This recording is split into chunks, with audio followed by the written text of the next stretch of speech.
Saint-Léger vient de me rejoindre sur ce plateau pour un œil sur les médias. Bonsoir Anthony. Bonsoir Aude, bonsoir Alors, à tous. vous revenez sur ce rétropédalage que l'on a évoqué dans nos journaux de François Hollande, ministre de la Justice, sur la déchéance de nationalité pour les terroristes binationaux.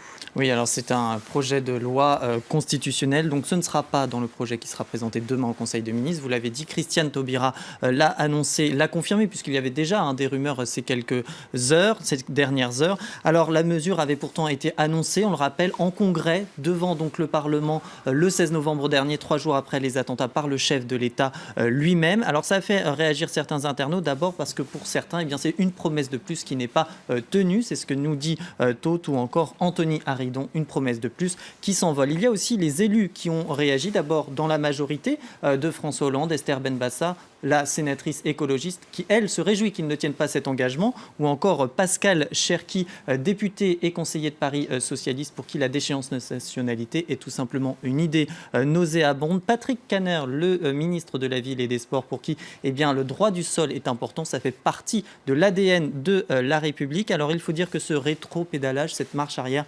intervient après quelques réactions au sein du clan de François Hollande, au sein de la gauche, notamment Cécile Duflot, qui avait annoncé il y a quelques jours que ce serait tout simplement une erreur, ou encore 5 députés socialistes qui avaient, dans une tribune, appelé le chef de l'État à tout simplement y renoncer. Autre réaction, c'était celle de Jean-Christophe Cambadélis, le premier secrétaire du Parti socialiste, qui évoquait tout simplement que ce n'était pas une idée de gauche. Alors aujourd'hui, le patron des socialistes à l'Assemblée nationale, Bruno Le Roux, a tout simplement proposé de travailler sur la peine d'indignité nationale. Rappelons qu'elle existe déjà en France. Elle concerne notamment les Français qui ont collaboré sous le régime de Vichy et qui privent des droits civiques, civils ou encore familiaux.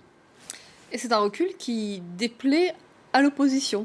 Alors, qui déplaît d'abord sur la forme, vous l'avez dit, c'est Christiane Taubira qui est ministre de la Justice et qui en plus était à l'étranger sur une radio algérienne qui l'a annoncé. De quoi faire réagir d'abord Lydia Guérousse, porte-parole des Républicains, tout simplement. C'est scandaleux, nous dit-elle. Ou encore Florian Philippot, vice-président du Front National, qui parle d'un peuple français méprisé. Et puis il y a eu aussi le fond, Florian Philippot qui a condamné le fond. Il faut le rappeler que cette mesure est historiquement prônée par l'extrême droite. Il dénonce beaucoup d'atermoiements pour rien. Les Républicains également qui ont réagi, puisqu'il faut le rappeler, en 2010, Nicolas Sarkozy l'avait proposé lors de son discours à Grenoble, et la gauche avait réagi puisqu'elle avait menacé de saisir le Conseil constitutionnel. Réaction à droite, donc, pour Éric Ciotti, le secrétaire général adjoint des Républicains, pour qui l'abandon de la déchéance de nationalité est tout simplement un manque de détermination à combattre les terroristes, ou encore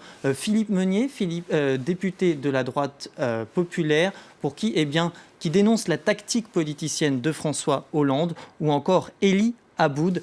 Renoncer à la déchéance de la nationalité, c'est tout simplement un échec face au terrorisme et une trahison. Stop à la politique fiction, monsieur Hollande, nous dit-il. Nous l'avons compris, cela a été très commenté aujourd'hui par la classe politique française. On va rester en France, une fois n'est pas coutume dans cette chronique, avec le PHV, le grand magasin parisien, qui fait beaucoup parler de lui à cause d'une campagne publicitaire. Oui, alors on va voir l'image. Tout a commencé justement avec ce tweet et ces photos. Et je vous laisse lire en cause donc ces slogans qui illustrent 3 produits vaisselle vendus dans ce grand magasin parisien, avec des slogans plus que tendancieux, si bien que la politique elle-même s'en est mêlée. C'est le cas par exemple, alors là c'est une autre réaction, mais il y a par exemple Laurence Rossignol, la secrétaire d'État à la famille, qui évoque tout simplement une humiliation.